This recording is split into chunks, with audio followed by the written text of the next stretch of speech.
Donc, bienvenue à l'école de l'esprit. Ce soir, nous allons parler d'un thème très important qui est l'épreuve du discernement. Donc, déjà, pourquoi ce thème? Il faut savoir que nous sommes dans une période où nous avons besoin vraiment de discernement parce que nous sommes à la fin des temps et Jésus revient. Et quand on parle de discernement, ça touche vraiment à tous les domaines de nos vies, hein.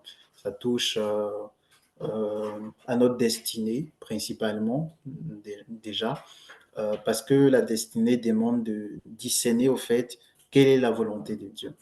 Et ensemble, nous allons voir, durant en tout cas ce temps, que c'est très important de comprendre au fait ce thème. Amen. Amen, amen. Donc, ce qu'il faut savoir en amont, donc je vais faire la lecture de quelques textes avant même d'entrer dans le vif du sujet. La Bible dit dans 1 Corinthiens 12, le verset 1, pour ce qui concerne les dons spirituels, je ne veux pas, frère, que vous soyez dans l'ignorance.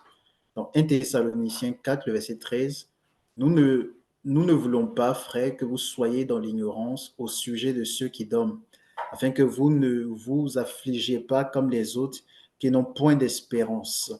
Donc, ce qu'il faut noter, premièrement, c'est que notre Dieu, qui est notre Père, ne veut pas que nous soyons dans l'ignorance, que ce soit au sujet des dons spirituels, que ce soit au sujet de certaines réalités. Dieu ne veut pas que nous soyons dans l'ignorance. C'est pourquoi il nous enseigne, c'est pourquoi il nous instruit, c'est pourquoi il nous révèle des choses, parce que son royaume est un royaume de lumière et il n'y a pas de ténèbres au fait. Donc, ce que Dieu veut, c'est de savoir comment il fonctionne, comment il organise les choses, comment il opère, parce qu'il a diversité d'opérations, mais il veut que nous ayons connaissance de toutes ces choses. Amen. Donc, ce thème vient premièrement pour répondre à ce but, c'est-à-dire nous donner de la connaissance, nous fait sortir de l'ignorance, savoir que Dieu nous éprouve, savoir que Dieu n'éprouve pas seulement notre foi, mais nous éprouve aussi dans tous les domaines. La deuxième chose à noter, c'est que au travers, au fait de ce message, au travers de ce thème, Dieu veut nous amener à croître à tous égards. Amen. Dieu veut nous amener à croître à tous égards. La Bible dit dans Éphésiens 4, le verset 15, mais que, professons la vérité dans la charité, nous croissions à tous égards en celui qui est le chef, c'est-à-dire Christ. Que nous croissions à tous égards. Que nous croissions à tous égards. Donc, Dieu attend de nous que nous puissions croître non seulement en sagesse, en statut, en amour, en compassion, dans sa connaissance, dans l'intimité que nous avons avec lui, mais croître aussi dans le discernement. Et le discernement s'applique à beaucoup de choses. Discernement de savoir, c'est-à-dire entendre clairement, discernement de sa volonté, savoir ce qui est bon devant lui, ce qui lui plaît, et ce qui est agréable, ce qui est parfait à ses yeux. Amen. Donc ça, c'est ce que Dieu veut. C'est ce qu'il veut. Donc discerner.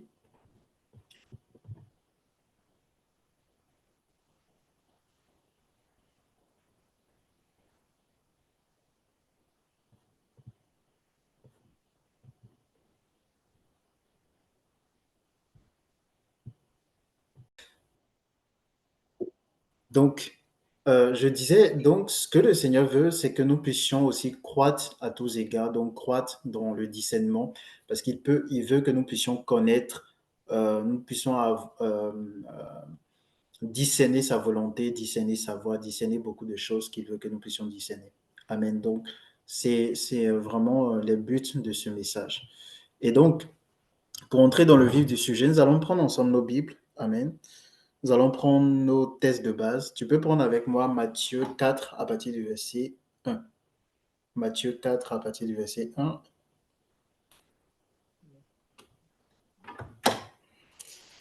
Si tu as trouvé, tu peux faire la lecture. Bon, Matthieu 4, verset 1. Je t'entends faiblement. Matthieu 4, le verset 1. Là, tu m'entends mieux? Oui, oui. Matthieu 4, le verset 1. Matthieu 4, verset 1, je lis la parole. Puis Jésus fut amené par l'Esprit dans le désert, pour être tenté par le diable. Oui, tu peux continuer. Il s'est tenté par le diable. Après avoir jeûné 40 jours et 40 nuits, il a eu faim, il a eu faim. Le tentateur approcha et lui dit, si tu es le Fils de Dieu, ordonne que ces, or- or- ordonne que ces pierres deviennent des pains. Jésus lui répondit, il est écrit, Amen. On peut s'arrêter là. Donc, je vais faire une autre lecture, toujours le même texte. Matthieu 4, à partir du verset 1. Alors Jésus fut amené par l'Esprit dans le désert pour être tenté par le diable. Après avoir jeûné 40 jours et 40 nuits, il eut faim. Le tentateur, s'étant approché, lui dit, si tu es fils de Dieu, ordonne que ces pierres deviennent des pains. Au verset 4, Jésus répondit, Amen. On va prendre un autre texte, Luc 4, à partir du verset 1. Je vais faire la lecture. Luc 4, à partir du verset 1. Jésus, rempli du Saint-Esprit. Donc ici, Luc nous donne une précision que Matthieu n'a pas donnée. Matthieu dit Jésus amené par l'Esprit dans le désert. Ici, Luc précise que avant que Jésus ne soit amené par l'Esprit dans le désert, Jésus était rempli du Saint-Esprit. Donc Jésus rempli du Saint-Esprit, revint du Jourdain. Donc c'était après son baptême dans le Jourdain. Il fut conduit par l'Esprit dans le désert, où il fut tenté par le diable pendant 40 jours. Donc, Luc dit ici que Jésus a été tenté pendant 40 jours. Matthieu dit Jésus jeûnait 40 jours. Et c'est au bout d'un moment que le diable s'est approché de Jésus pour le tenter. Donc, Luc poursuit en disant, il ne mangea rien durant ces 40 jours et après qu'il fut écoulé, il eut faim. Le diable lui dit, Amen. Donc, si on remarque bien, Jésus est rempli du Saint-Esprit. Donc, ça veut dire qu'il entend le Seigneur, il entend la voix de l'Esprit, et l'Esprit conduit Jésus dans le désert. Et Jésus arrive maintenant dans le désert. La Bible dit qu'au bout d'un moment, Satan s'approche de lui. Généralement, on se dit que lorsque nous sommes dans la présence de Dieu, lorsque nous sommes remplis du Saint-Esprit, on a l'autorité, bien sûr, on a la puissance, on dégage un feu, on dégage la présence de Dieu.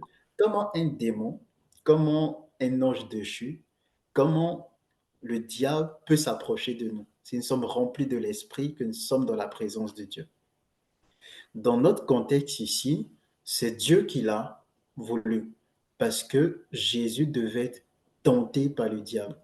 Donc, lorsqu'on parle de la tentation de Jésus, la Bible dit que Dieu ne tente personne.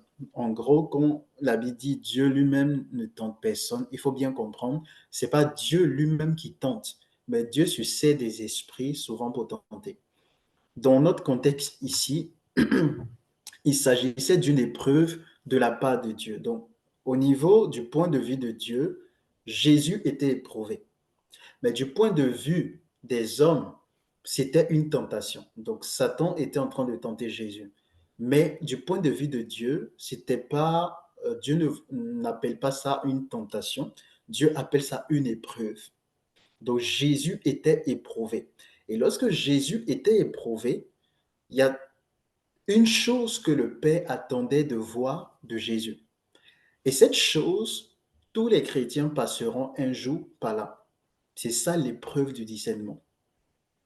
L'épreuve du discernement, c'est quoi? Ça veut dire qu'à un moment donné, Dieu va éprouver ton discernement.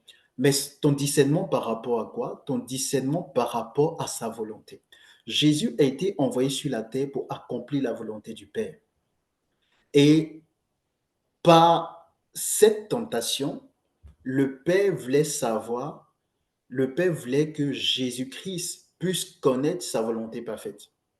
Parce que lorsque le tentateur s'approche et qu'il vient pour t'éprouver, tu dois être capable de discerner, premièrement, que là, ce n'est plus le Saint-Esprit qui est en action. Mais le problème que nous avons, c'est que souvent, lorsque nous sommes remplis du Saint-Esprit, l'Esprit nous parle, on baisse la garde. On se dit, bon, le Saint-Esprit m'a parlé, là, je suis en train de prier, je viens d'entendre la voix du Saint-Esprit, ou même l'Esprit m'a dit, va jeûner ou va prier. Donc, l'Esprit vient de me parler et j'exécute. Donc, certainement qu'il est avec moi. C'était le cas avec Jésus. Jésus était rempli du Saint-Esprit. Donc, la communion avec l'Esprit était là. Il sentait la présence de l'Esprit. Il était dans la présence de Dieu. Mais au bout d'un moment, l'Esprit va laisser la place à Satan. L'Esprit va laisser la place à un esprit qui n'est pas un esprit du Seigneur. Et justement parce que l'Esprit voulait éprouver le discernement de Jésus par rapport à la volonté du Père. Vous voyez? Et donc, dans le cas de Jésus, Jésus a discerné premièrement que un ennemi s'est approché. Parce que la Bible dit, le Satan s'étant approché. Donc, Jésus a su que Satan s'est approché. Donc, parce qu'il a discerné que Satan s'est approché, quand Satan a commencé à parler, il a su que c'était Satan. Le problème que nous avons souvent en tant que chrétiens, c'est qu'on n'arrive pas à discerner que là, il y a un esprit qui n'est pas le Saint-Esprit qui est en train de me parler. Parce que si Jésus n'avait pas discerné préalablement que c'était Satan qui lui parlait, il n'allait pas, au fait, avoir l'attitude qu'il a eue envers Satan. Parce que imagine, je prends un exemple, nous sommes en train de parler.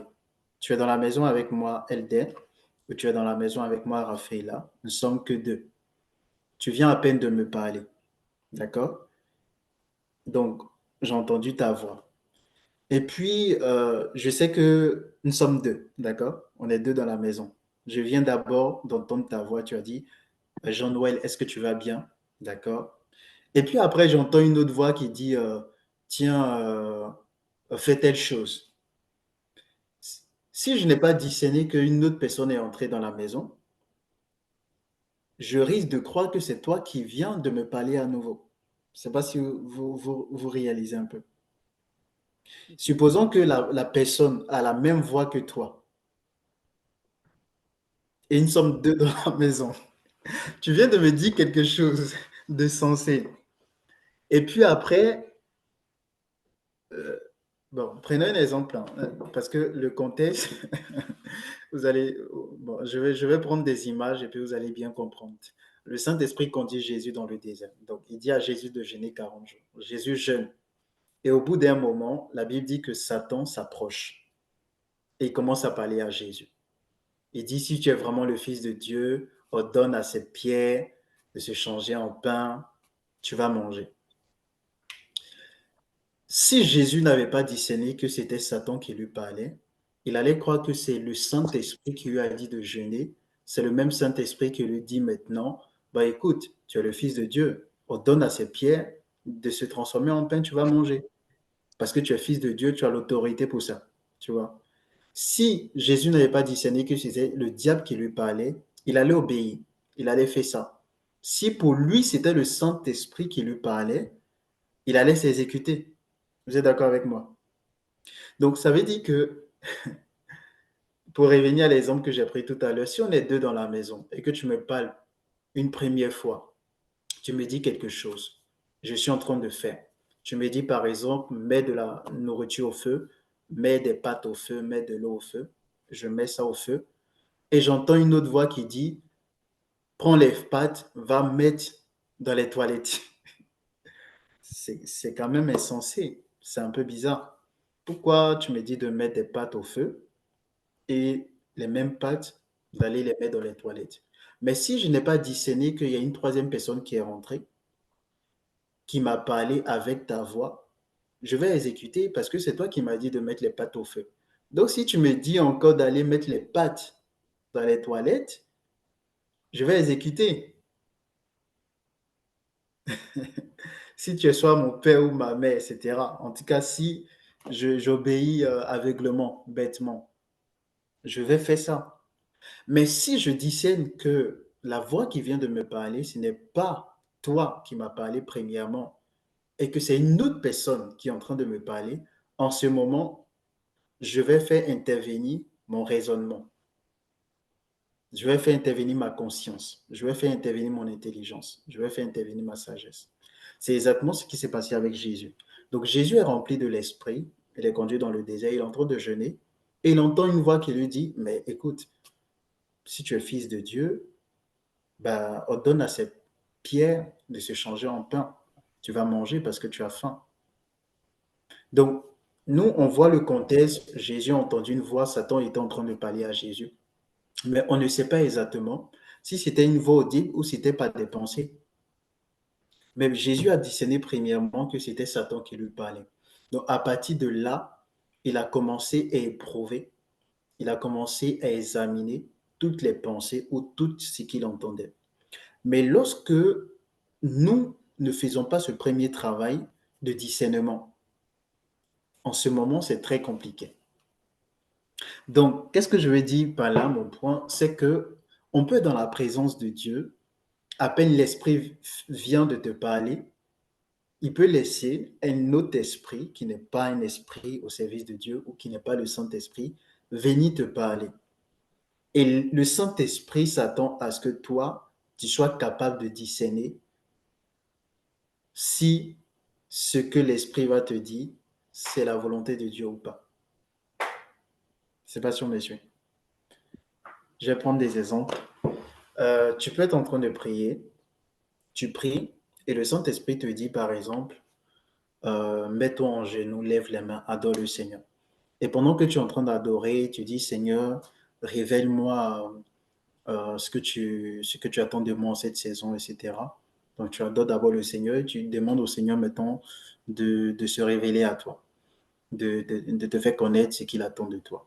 Sachant que déjà tu sens une forte présence de Dieu et c'est le Saint-Esprit même qui t'a poussé à adorer, à te mettre en genoux. Donc l'Esprit vient de te parler. Et donc, du coup, tu finis d'adorer et tu t'attends encore à ce que l'Esprit te donne des instructions concernant ta vie, te donne des détails concernant ta destinée, ce que tu dois faire en cette saison, etc. Et en ce moment, tu commences à recevoir des pensées ou entendre des choses. Généralement, c'est là que nous baissons la garde. Parce qu'on se dit que, bon, comme l'Esprit vient de me parler en ce moment et que je sens la présence de Dieu, je sens que Dieu est là. Donc, en gros, ce que j'entends en ce moment, bah, ça vient forcément de Dieu. Je ne sais pas si on me suit. Alors que l'Esprit peut être là, mais il laisse l'ennemi s'approcher pour éprouver, en fait, ton discernement. La Bible dit dans Romains 12, le verset 2, discerner quelle est la volonté de Dieu, ce qui est bon, ce qui est agréable, ce qui est parfait. Une autre version dit discerner qu'est-ce que Dieu veut, ce qui est bien ou ce qui est bon, ce qui lui plaît et ce qui est parfait. Donc, lorsque nous sommes en train de prier, lorsque nous sommes éprouvés dans le domaine de notre discernement, Dieu s'attend à ce qu'on puisse discerner quelle est sa volonté, savoir ce qui est bon, ce qui lui plaît et ce qui est parfait à ses yeux. Et cela s'applique à tous les domaines de nos vies.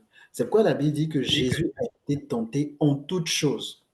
Donc ça veut dire que Jésus a été tenté dans tous les domaines de sa vie. Jésus a été tenté dans sa vie amoureuse, il a été tenté au niveau du ministère, il a été tenté exactement à tous les niveaux. Suivez? Et dans chaque domaine, il devait discerner quelle est la volonté de Dieu. C'est-à-dire qu'aujourd'hui, pour ma vie amoureuse, qu'est-ce que le Père veut pour moi? Tu vois? Et ce discernement-là, il peut avoir des esprits qui viennent aussi parler. Tu peux avoir des voix. Et dans toutes ces voix, tu dois être capable de discerner bah, qu'est-ce que Dieu veut. Est-ce que ce que j'ai reçu, c'est le Seigneur ou pas? Parce qu'il ne suffit pas d'entendre des voix. Il ne suffit pas de recevoir au fait des choses. Tu dois être capable de discerner dans ce que tu as reçu. Est-ce que c'est la volonté parfaite du Seigneur ou pas? Est-ce que c'est quelque chose qui plaît au Père ou pas? Est-ce qu'on est ensemble? Amen. Amen. Amen. Donc l'épreuve du discernement est très importante parce que euh, ça intervient généralement pour des chrétiens qui ont une certaine maturité. Parce que Dieu veut que nous puissions croître à tous égards. La Bible va dire dans 2 Pierre 3, le verset 18, mais croissez dans la grâce et dans la connaissance de notre Seigneur et Sauveur Jésus-Christ. Donc, ça veut dire que un moment donné, Dieu va vouloir à ce que nous puissions croître dans le discernement de sa volonté. Pourquoi? Parce qu'il y a plusieurs voix qui parlent. Et dans ces voix, ce n'est pas forcément le Père lui-même qui parle. On va voir quelques références et je vais vous expliquer, je vais vous donner quelques révélations au fait. Amen. Amen. Ensemble, nous allons prendre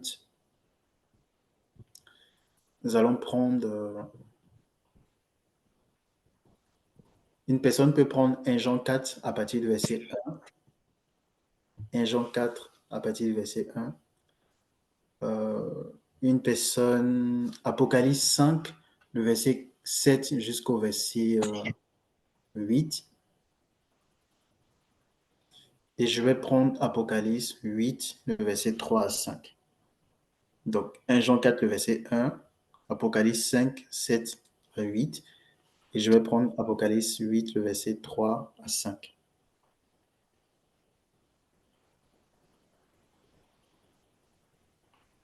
Est-ce qu'on est ensemble? Amen.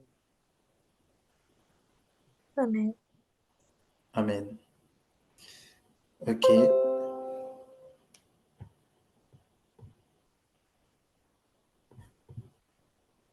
1 Jean 4, quel verset?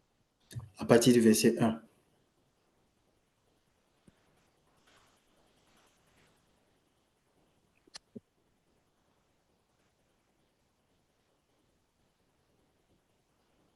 Et Jean 4, à partir du verset 1.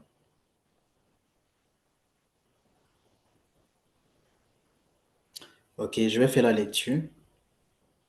Je peux préparer Apocalypse 3, le verset, Apocalypse 8, le verset 3 au verset 5. On fait là. Et LD, tu peux prendre Apocalypse 5, le verset 7 jusqu'au verset 8. Apocalypse 5, le verset 7 jusqu'au verset 8. Raphaël, tu peux prendre Apocalypse 8, le verset 3 jusqu'au verset 5.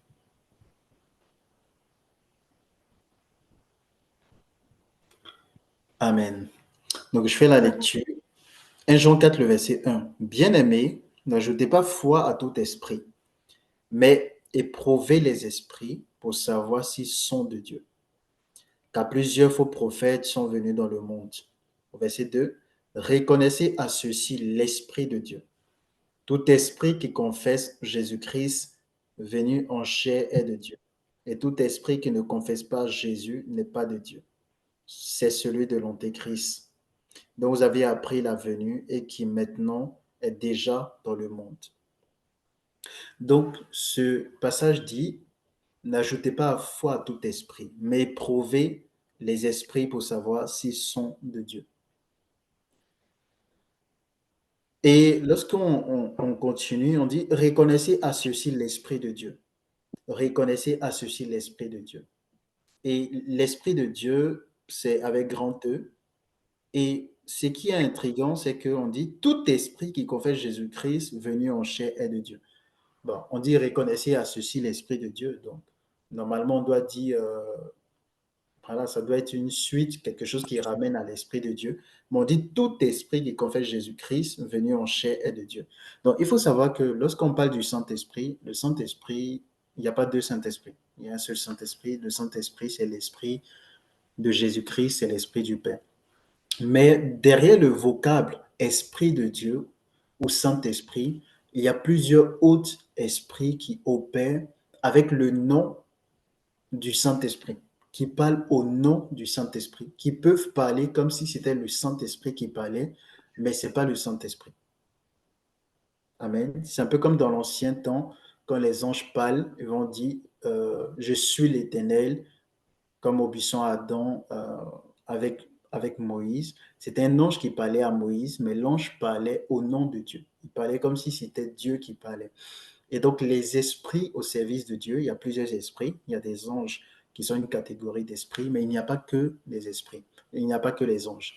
Donc, il y a des esprits qui ont une certaine proximité avec Dieu, qui sont tellement dans le lieu très saint, tellement proches de Dieu que Dieu les envoie accomplir au fait un ministère en son nom.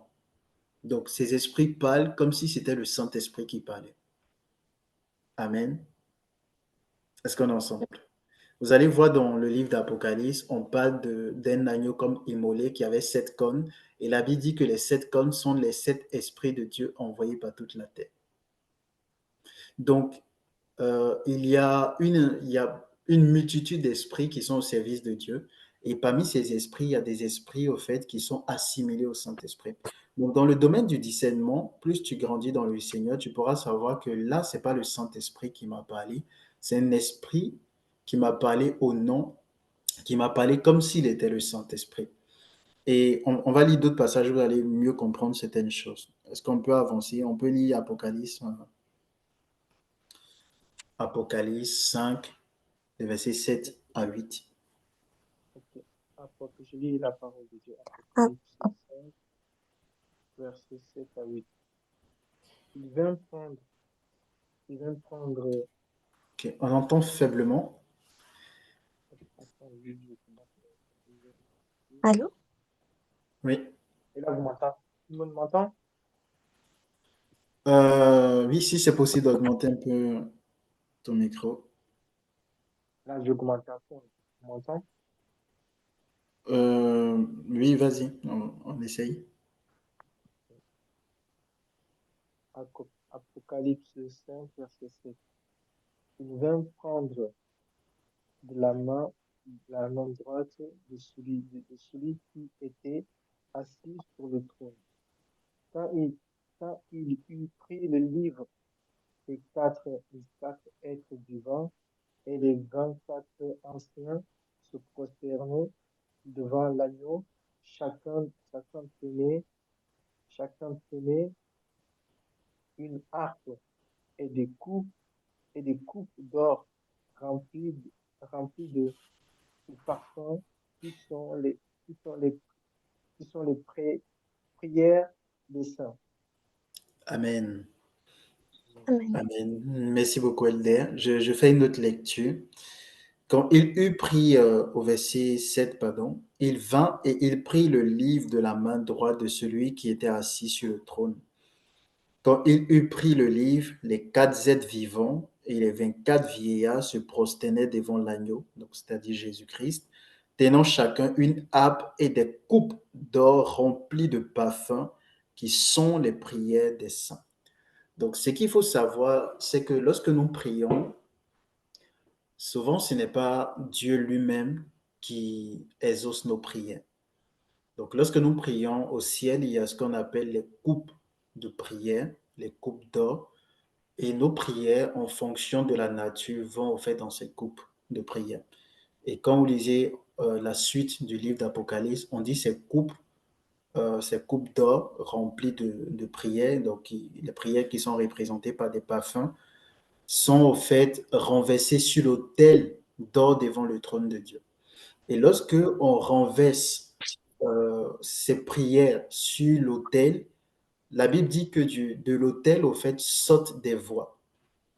Donc, ces voix sont généralement ce que nous entendons comme pensée, ou même ceux qui entendent audiblement Dieu qui disent oui, Dieu m'a parlé, j'ai entendu la voix de Dieu. En fait, souvent, c'est pas Dieu. C'est pas Dieu qui parle. En fait, ce sont des voix qui viennent de l'autel de Dieu. Ce sont des voix qui viennent de l'autel. Souvent, lorsque nous disons le Saint-Esprit m'a parlé, ce n'est pas souvent le Saint-Esprit lui-même qui nous a parlé. En fait, ce sont des voix qui viennent de l'autel. Il y a des esprits qui sont dans l'autel. Quand vous lisez certains passages d'Apocalypse, peut-être je vais vous donner la référence, la Bible dit un ange sorti de l'autel. Amen. Peut-être qu'on va le lire ensemble. C'est dans Apocalypse 8. Donc, Raphaël, tu peux lire déjà le texte que je t'ai donné. Apocalypse 8, les versets 3 à 5. Un autre ange vint et se plaça sur l'autel. Il portait un encensoir d'or. On lui remit de nombreux parfums pour les offrir sur l'autel d'or devant le trône, avec les prières des membres du peuple saint. et de la main de l'ange, la fumée des parfums s'éleva devant Dieu, avec les prières des membres du peuple saint.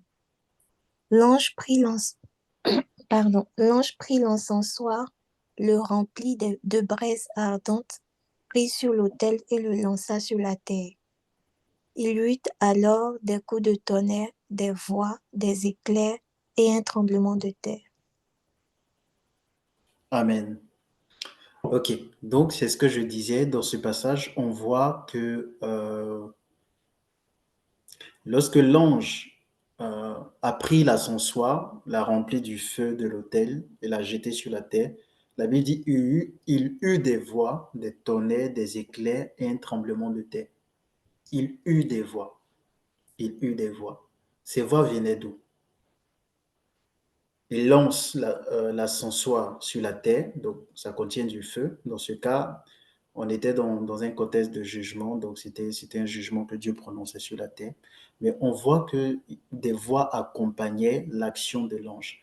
Donc l'ascensoir rempli de feu euh, ne venait pas seul sur la terre. L'ascensoir rempli de feu était accompagné de voix. Donc lorsque nous prions, comme je disais précédemment, nos prières vont au ciel dans des coupes de prière. Donc, il y a des esprits qui sont chargés au fait de ces coupes. Il y a les 24 vieillards, mais pas que. Il y a d'autres esprits aussi qui sont au service de Dieu. Parce qu'on voit que c'est un ange, par exemple, qui a pris du feu sur l'autel. Il y a un autre ange qui est venu se tenir sur l'autel, etc. Et puis, bon, voilà. Donc, ça veut dire qu'il n'y a pas que les 24 vieillards qui jouent un rôle, au fait, autour du trône de Dieu. Il n'y a pas que les 24 vieillards qui sont chargés, en tout cas, qui ont un certain office sur l'autel. Il y a aussi d'autres esprits qui agissent sur l'autel. Donc, quand nous prions, nos prières vont dans des groupes de prière.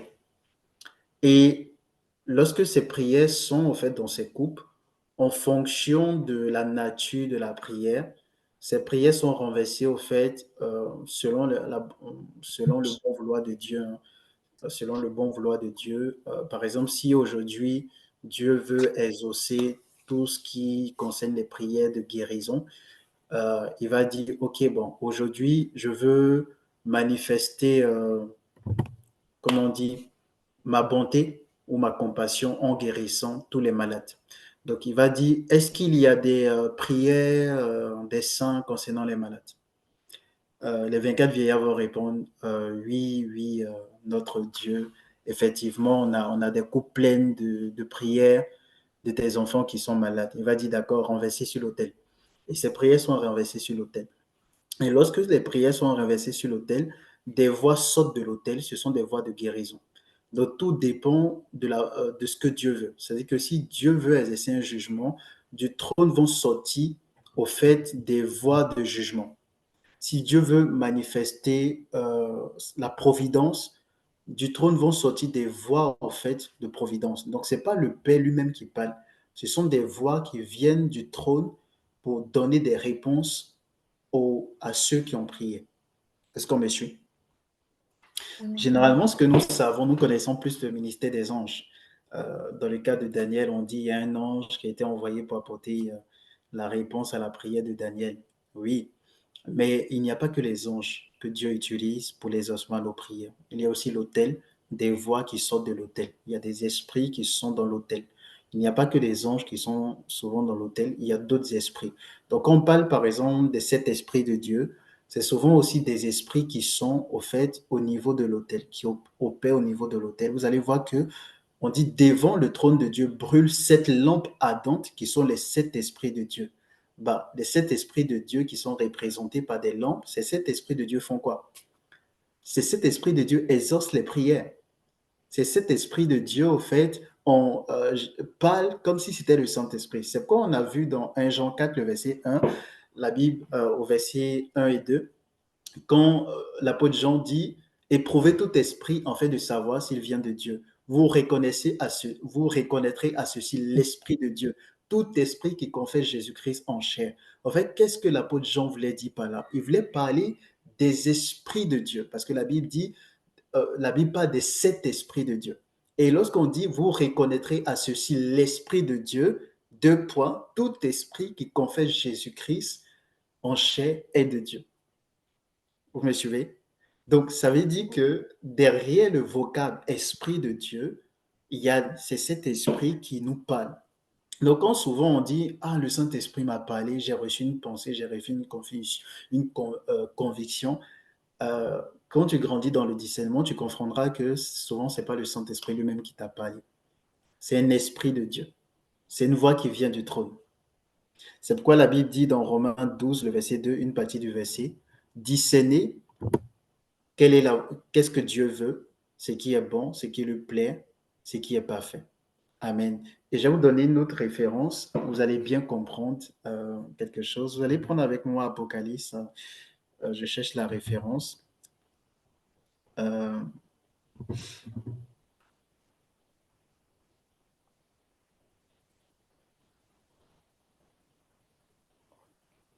Malababa Shekirebos.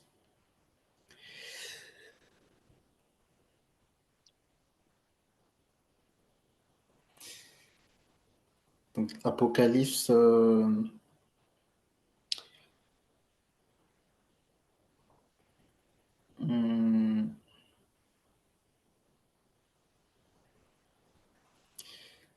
Vous allez prendre avec moi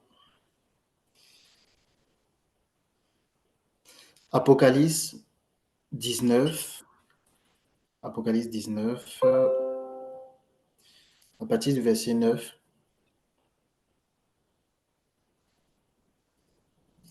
Apocalypse 19, à partir du verset 9. Est-ce que quelqu'un a trouvé? Oui, j'ai Si une trouvé. personne a trouvé, elle peut nous faire la lecture. Apocalypse 19, à partir du verset 9. L'ange me dit alors, écris heureux les invités au festin des noces de l'agneau. Et il ajouta, ce sont là les paroles authentiques de Dieu. Alors je me prosternai à ses pieds pour Amen. l'adorer. Amen. Amen. OK. Donc, je vais prendre une autre version et on va voir ensemble ce que les autres versions disent. Donc, la version qu'on connaît tous, Saint-Louis, c'est qu'on dit, et l'ange me dit, écrit, heureux ceux qui sont appelés au festin de noces de l'agneau. Et il me dit, ces paroles sont les véritables paroles de Dieu. Ces paroles sont les véritables paroles de Dieu. Souvent, quand on lit, bon, on peut passer rapidement dessus parce qu'on se dit, OK, bon, ouais, l'ange a voulu dire, ben, tiens, ça vient de Dieu, tout et tout.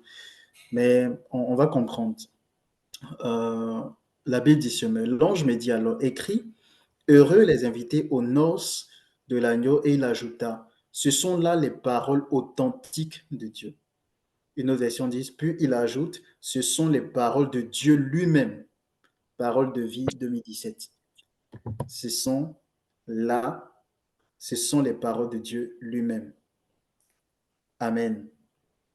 Amen. Pourquoi l'ange ajoute, ce sont là les paroles véritables de Dieu, ou ce sont les paroles de Dieu lui-même? Pourquoi l'ange précise ça? Exactement, c'est ce que je vous disais, parce que souvent, lorsque on reçoit des pensées, on entend des voix, on se dit, le Saint-Esprit vient de me parler, Dieu vient de me parler. Mais souvent, ce ne sont pas les paroles de Dieu lui-même. Ce sont des esprits qui sont à son service. Et ce que le Père veut, c'est que nous puissions discerner au fait quelle est sa volonté, ce qui est bon, ce qui lui plaît et ce qui est parfait. Et discerner la volonté de Dieu, premièrement, c'est de savoir ce qui est bon, de savoir si ça s'inscrit vraiment dans ce qui est bon à ses yeux. Mais Dieu veut plus, c'est que nous puissions discerner si ce que nous entendons, ce que nous recevons, vient de lui-même, au fait. Ça, c'est un niveau, au fait, de discernement. Donc, le premier niveau de discernement, c'est le discernement des esprits. C'est de savoir que là, le Saint-Esprit m'a conduit, là, le Saint-Esprit vient de me parler, mais à peine il finit de me parler, il peut laisser un esprit qui n'est pas au service de Dieu s'approcher de moi et commencer à me parler. C'est ce qui s'est passé avec Jésus. Donc le Saint-Esprit remplit Jésus, il conduit Jésus dans le désert, il ordonne à Jésus de jeûner. Jésus est en train de le jeûner, il est en train de jeûner, donc Il est dans la présence de Dieu. Il est en communion avec le Saint-Esprit. Mais parce que Dieu veut éprouver le discernement de Jésus, le discernement par rapport à sa volonté, il laisse Satan s'approcher de Jésus. Donc Jésus a rapidement, automatiquement discerné que Satan s'est approché de lui. Donc ça, c'est le premier niveau. Tout chrétien qui commence à grandir dans le Seigneur doit être capable de discerner la présence des esprits au service de Dieu et des esprits qui ne sont pas au service de Dieu. Ça veut dire que tu peux être dans la présence de Dieu, tu es rempli du Saint-Esprit, il y a une forte présence de Dieu, tu es en adoration, tu sens toi-même le feu, tu sens l'onction, mais malgré ça, un esprit de séduction peut venir te parler. Un démon peut être là. Parce qu'on se dit généralement, quand l'esprit est là, quand je suis dans la présence de Dieu, un démon ne peut pas s'approcher. Bien aimé, bienvenue à l'école de l'esprit. Ça, c'est un enseignement qu'on donne aux bébés. Tu peux être rempli du Saint-Esprit et un démon va venir te parler. Est-ce qu'on est ensemble? Tu peux être dans la présence de Dieu et Dieu va laisser qu'un esprit s'approche de toi. C'est-à-dire, à peine le Saint-Esprit vient de te parler, tu reçois une pensée qui vient de l'esprit. La deuxième pensée qui suit, ce n'est pas le Saint-Esprit. Est-ce qu'on me suit? À peine tu entends une voix audible, tu sais que là, c'est le Saint-Esprit qui vient de te parler. Tu entends une deuxième voix. Au même instant, ça fait même pas une minute de décalage. La voix que tu viens d'entendre, ce n'est pas la voix de l'Esprit.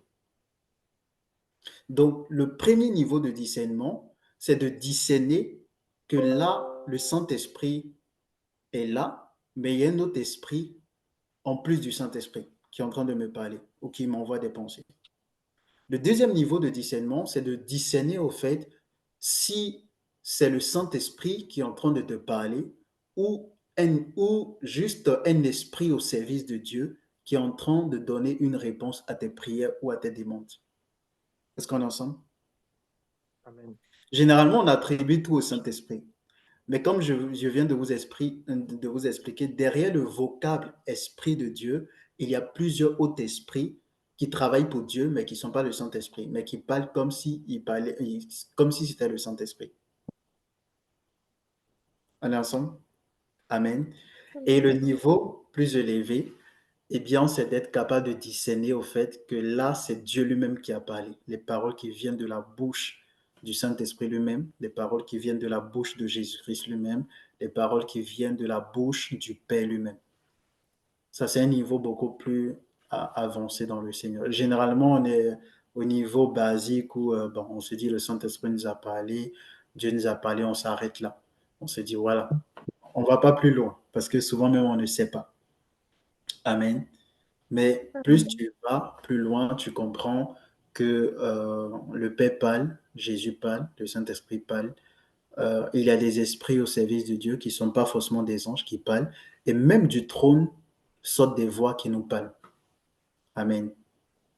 Et que la plupart des exaucements à nos prières, en fait, ce sont des exaucements, pardon, du type exaucement du trône.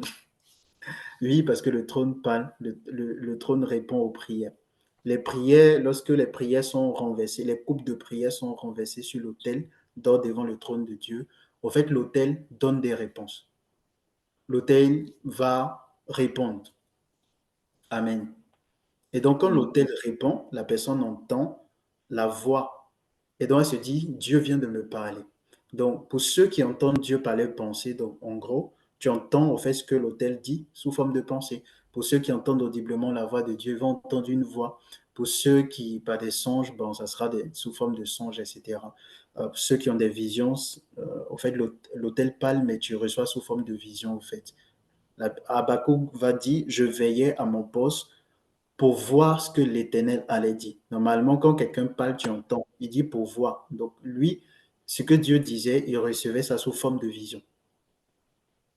Il voyait la parole de Dieu. Amen. En gros, Dieu parle, lui, il voit. Est-ce qu'on est ensemble? Amen. Amen. Donc, quand l'autel parle, il y a certains qui voient, au fait. Ils ont des visions. Mais ça ne veut pas dire que ça vient du Saint-Esprit lui-même ou ça vient du Père lui-même. Amen, amen. Et donc, pour terminer, ce qu'il faut retenir, c'est que Dieu nous éprouve, que ce soit pour la foi. L'apôtre Jacques a parlé de ça. Il parlait de l'épreuve de notre foi. mais Dieu ne nous éprouve pas que dans le domaine au fait de la foi. Il nous éprouve aussi dans le domaine du discernement, afin que nous puissions discerner ce qui est bon. Donc, en gros, tout ce qui vient de son royaume, discerner la présence des esprits qui travaillent avec lui, qui l'envoient, etc. Mais discerner aussi ses véritables paroles, c'est-à-dire les paroles qui viennent de sa propre bouche. Amen. Et ensuite, discerner ce qui est parfait au devant de lui.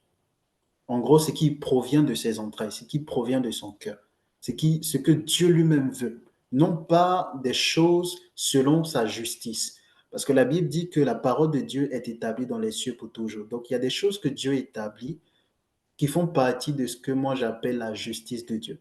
Donc, les esprits qui travaillent au service de Dieu, c'est un peu comme nos gouvernements. Euh, le président donne sa politique, il donne son plan. Le premier ministre constitue un gouvernement et chaque ministre est censé travailler selon la vision du président. Mais le président lui-même ne va pas intervenir, par exemple, au niveau du ministère de la Santé. C'est-à-dire qu'il y a un ministre de la Santé qui est censé connaître au fait ce que le président veut et travailler dans ce sens. Mais il peut arriver que le président lui-même se déplace pour aller dire ce qu'il veut au niveau du ministère au fait de la Santé. Mais il ne se déplace pas tout le temps. Donc les esprits au service de Dieu connaissent généralement ce que Dieu veut. Ça, ils sont dans la connaissance de sa volonté générale, etc. Ils savent que Dieu est juste, ils doivent exercer la justice, ils savent que Dieu n'aime pas ceci, il doit faire ceci, etc. Et donc, ils travaillent plus dans ce sens. Donc, en fonction des prières qui montent, ils savent que quand tu demandes quelque chose selon la volonté de Dieu et que ce n'est pas pour satisfaire tes désirs, Dieu te l'accorde. Donc, il te donne une réponse en fonction de l'état de ton cœur, de ton attitude. Donc, Dieu n'est pas obligé d'agir à ce niveau. Est-ce qu'on me suit? Dieu n'est pas obligé d'agir à ce niveau parce que les esprits, au fait, accomplissent leur ministère. C'est eux qui agissent. C'est-à-dire, ils ne sont pas obligés d'aller déranger Dieu pour ça. Et donc, quand on ne sait pas ces choses et qu'on prie, on dit Dieu, Dieu, Dieu, Dieu, Dieu, oh Père, exauce-moi, donne-moi ce nom de Jésus. Ok. Jésus a dit demandez tout ce que vous demandez à mon Père, au Père en mon nom, vous allez recevoir cela. Ok. Ça ne signifie pas que c'est le Père lui-même qui nous donne. On demande au Père en son nom. Oui, le Père nous accorde, mais le fait de nous accorder, est-ce que c'est lui-même qui nous accorde directement ou c'est par l'intermédiaire des esprits à son service? Et donc, lorsque nous sommes enseignés, que nous comprenons ces choses, ça veut dire que dans nos révélations, on creuse. On dit, Seigneur, quand tu me parles, parle-moi de ta propre bouche. Je ne veux plus que tu me parles par l'intermédiaire de ton trône. Je ne veux plus recevoir des choses qui proviennent au fait de l'autel d'or au devant de toi. Je ne veux plus recevoir des révélations, des songes, des visions qui viennent des esprits à ton service. Je veux que tu me parles directement de ta propre bouche, que tu me parles directement de la bouche de Jésus-Christ lui-même, tu me parles directement de la bouche du Saint-Esprit. Amen. Et je vous assure, ça fait la différence. Ça fait la différence parce qu'il y a des prophéties que tu vas recevoir, il y a des enseignements que tu vas recevoir. Beaucoup d'hommes de Dieu vont prophétiser, mais tu dis, mais tiens, attends, nous, est-ce qu'on est dans du même royaume ou pas? Parce que toi, tu pries ce que tu reçois et puis ce qu'ils ont reçu, c'est totalement différent. Parce que souvent, ce qu'ils reçoivent, c'est eux, ils sont au niveau des esprits. C'est-à-dire que les esprits, eux, il y a un certain standard. Il y a des choses, c'est dans l'air, etc. Ils prennent ça, ils te donnent. Mais quand ça vient de Dieu lui-même, souvent, il va te donner une version qui est totalement différente, au fait. C'est pas sûr, monsieur.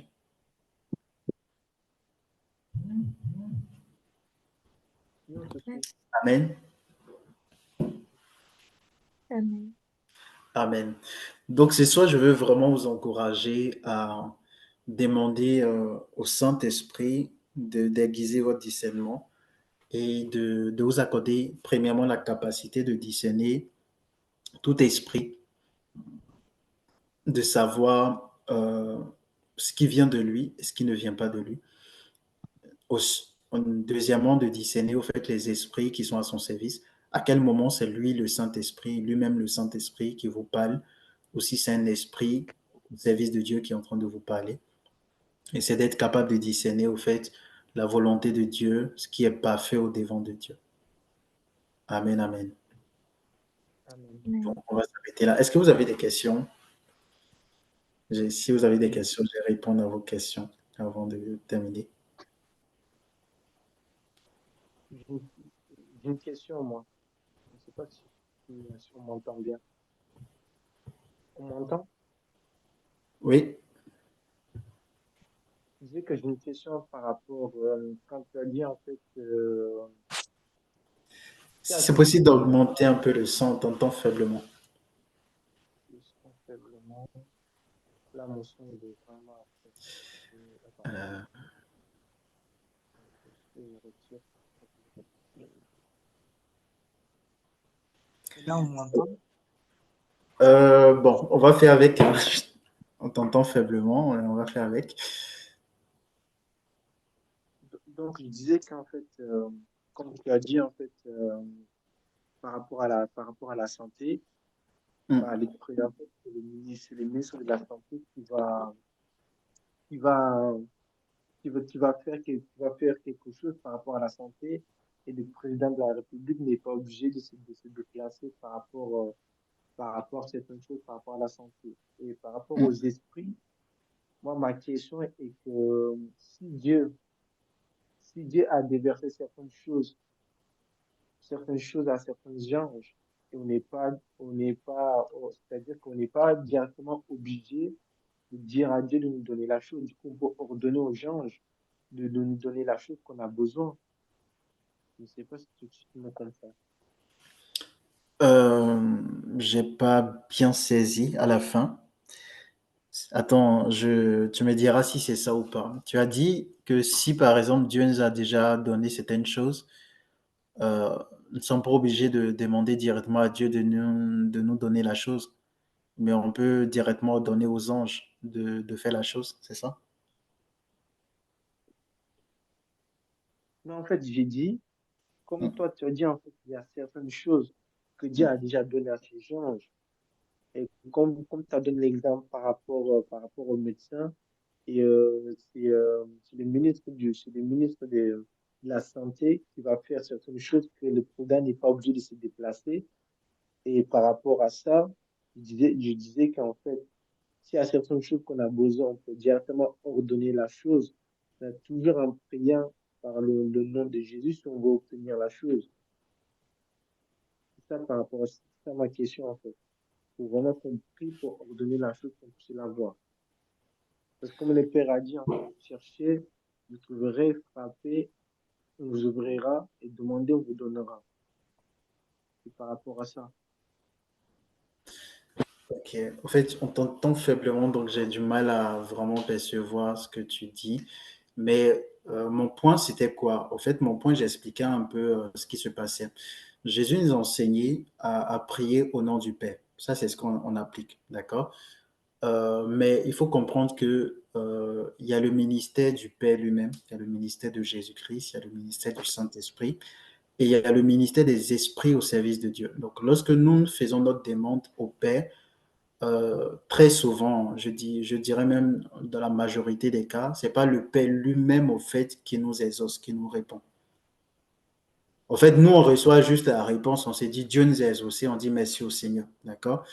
Mais en fait, il y a des esprits qui sont au service de Dieu, qui très souvent nous répondent au nom de Dieu. Ça ne veut pas dire que c'est à ces esprits qu'il faut demander, on demande au Père. Mais ça ne veut pas dire que c'est forcément lui, au fait, qui nous répond. Je prends un exemple, c'est un peu comme pour certains services en France, on va te dire d'écrire au nom du maire. D'accord? Tu veux, par exemple, avoir un logement, tu veux avoir, je ne sais pas, un visa, etc.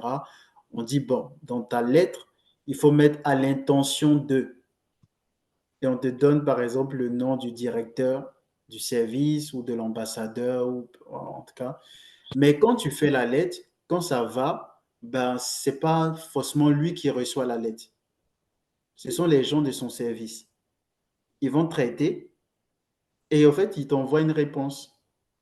Une demande soit positive ou négative. Donc, c'est très rare que le directeur lui-même reçoive ta lettre, en fait. il y a certains cas, c'est lui-même qui va traiter ta demande, tu vois. Mais généralement, c'est pas lui-même. Je pense pas. Moi, j'ai été dans un service. À chaque fois que les gens envoyaient les courriers, c'était au nom, en fait, du directeur. Le gars, lui, il touche même pas. Souvent, c'est sa secrétaire ou c'est même pas sa secrétaire, en fait. Mais il sait même pas que tu lui as envoyé une lettre. Mais en fait, les gens te répondent, toi, tu as ta réponse, etc. Mais en fait, ce sont les gens de son service. En fait, c'est un peu la même chose avec le Seigneur. On demande toujours au nom du Père. Genre, on parle au Père au nom de Jésus. Mais il faut savoir que nos prières, généralement, ce n'est pas le Père lui-même au fait qui nous exauce. Ce sont des esprits à son service qui connaissent sa volonté, qui savent en fonction de tel démon, voici comment traiter au fait. Maintenant, si tu veux que ce soit le Père lui-même au fait qui traite tes demandes, au fait, c'est ça que je suis en train de dire. Parce que le but de cet enseignement, c'est ça. En fait, plus on grandit dans le Seigneur, plus on apprend un peu le fonctionnement du monde spirituel. Et Dieu, la Bible dit, demandez, vous recevrez. Donc, ce que tu ne demandes pas à Dieu, il ne va pas le faire. Si tu dis, Seigneur, je veux que toi-même tu traites mes demandes, que ce soit toi-même qui me parle, que les révélations que je reçoive s'inscrivent dans l'ordre de ta volonté parfaite, tu verras que tes révélations, tes enseignements seront différents. Parce que la Bible dit que dans la maison de Dieu, il y a plusieurs vases. Il y a des vases vils, il y a les vases d'honneur. Et donc, quand on dit celui qui se sanctifie ou qui se consacre, Dieu fait de lui un vase d'honneur, ou il devient un vase d'honneur utile pour de bonnes œuvres. En fait, se sanctifier, se consacrer, il y a aussi une implication derrière, ou encore il y a ce que ça produit. Ça produit aussi la révélation. En gros, Dieu, le Saint-Esprit va t'enseigner des choses sur le fonctionnement, tu vas mieux comprendre pour t'amener à faire des prières que tu ne faisais pas. Je ne sais pas si vous me comprenez. La Bible parle des choses que les yeux n'ont jamais vues, que les oreilles n'ont jamais entendues, qui ne sont jamais montées au cœur de l'homme, que Dieu a réservé pour ceux qui l'aiment. Donc, il y a des prières que peut-être jusque-là, tu n'as jamais fait. Et donc, vu que tu n'as jamais fait ces prières, tu ne vis pas certaines choses. Parce que Dieu ne fait exception de personne. Hein. Il nous traite selon nos demandes. Tu ne demandes pas, tu ne reçois pas. En fait, c'est aussi simple que ça. Et comment tu vas demander quelque chose à Dieu dont tu n'as pas connaissance?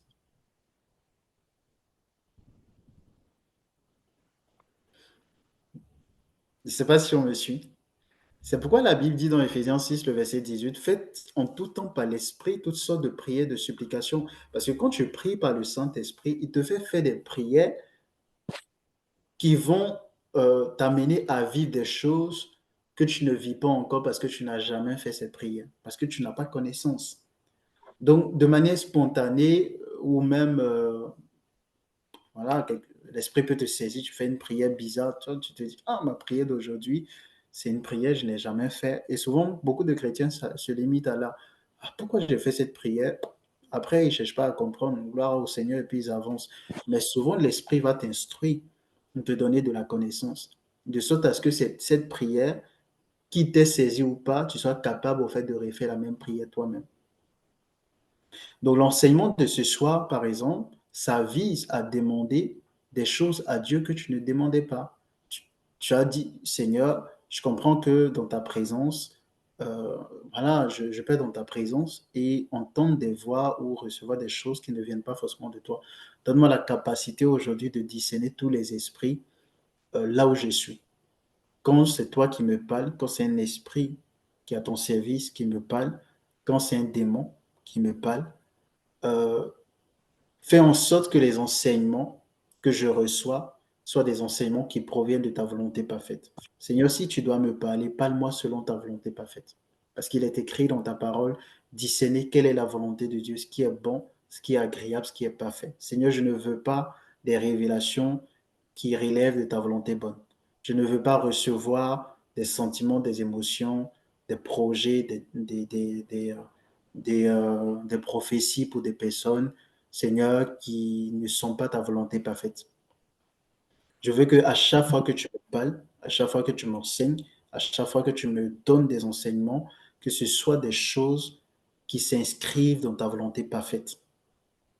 Et je veux que toi-même tu me parles directement. Je ne veux pas d'intermédiaire. Je veux que les paroles que j'entends soient les paroles véritables de Dieu, les paroles authentiques de Dieu, les paroles qui proviennent de ta bouche toi-même. Je veux que ce soit les paroles qui proviennent de la bouche du Père, de la bouche du Fils, de la bouche du Saint-Esprit lui-même, au nom de Jésus-Christ. Donc tu demandes, tu parles comme ça à Dieu et tu verras que euh, même si tu reçois très peu de révélations, mais la plupart des révélations que tu vas recevoir, les gens vont confirmer. Ça sera des choses qui s'accomplissent, ça sera des choses authentiques, des choses qui arrivent à coup sûr, parce que c'est Dieu lui-même qui t'a parlé. Et donc, et il t'a parlé aussi selon sa volonté parfaite. Et quand c'est la volonté parfaite de Dieu, forcément, ce sont des choses qui arrivent. Tu vois? Je ne sais pas si vous comprenez. Amen. C'est très important. Mais si ce n'est pas la volonté parfaite de Dieu, ça veut dire que ça peut changer. Si quelque chose n'est pas la volonté parfaite de Dieu, ça peut arriver ou ne pas arriver. Il suffit juste que Dieu change, ça change. Mais si c'est vraiment ce que Dieu veut, à coup sûr, ça va arriver, en fait. Amen. Ok, donc on va s'arrêter là. Je vous donne rendez-vous samedi prochain pour un autre temps d'édification. Donc, on commence à 21h pile. Amen, amen. Et je crois que le Seigneur va nous faire du bien. On parlera, ça sera probablement un autre thème que je vais vous communiquer en semaine. Amen. Donc, ensemble, élevons la voix et bénissons le Seigneur pour ce temps. Père, nous te bénissons, te rendons toute la gloire.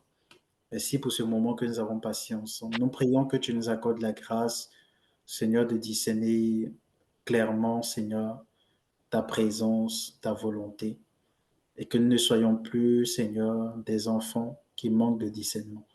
Ne nous laisse plus être séduits par les voix que nous entendons, par les visions que nous avons, par les songes que nous avons, par les pensées, les sentiments, les émotions, les sensations, les envies, les désirs, les projets, Seigneur, que nous recevons. Ne nous laisse pas être intimidés, ne nous laisse pas être influencés, ne nous laisse pas être emportés par la puissance d'égarement, par le vent de séduction, par les doctrines de démons, dans le nom de Jésus. Père, garde chacun de nous, garde chaque personne connectée. Et je prie, Seigneur, que ceux qui ont entendu le son de ma voix et ceux qui vont entendre ou qui vont écouter, Seigneur, cet enregistrement, Seigneur, soient visités par toi et que la grâce soit relâchée, la grâce du discernement, discernement des esprits, discernement de ta volonté, discernement de ta présence, discernement, Seigneur, de ta volonté parfaite, des véritables paroles de Dieu au nom de Jésus. Nous te bénissons, te recommandons cette soirée. C'est avec action de grâce que nous avons prié au nom de Jésus-Christ. Amen. Amen, amen, amen. En tout cas, merci à chacun de vous d'avoir participé à ce temps. Donc, voilà, je vous invite encore samedi prochain et vous pouvez inviter autour de vous hein, si vous avez appris de nouvelles choses. Voilà, n'hésitez pas à inviter autour de vous. Et je crois que le Seigneur va nous faire davantage de bien samedi prochain. Amen, amen. Donc, souvent, on aura des temps de révélation, des temps vraiment prophétiques, des temps aussi de partage ou d'enseignement. Amen. Donc, tout dépend tout dépendra de comment le Saint-Esprit conduira les choses. Amen. Amen. Passez une excellente soirée. Merci, merci. Le Seigneur vous bénisse. Amen. Bonne soirée à tous. Bonne soirée. Bonne suite pour demain, ceux qui vont au cours.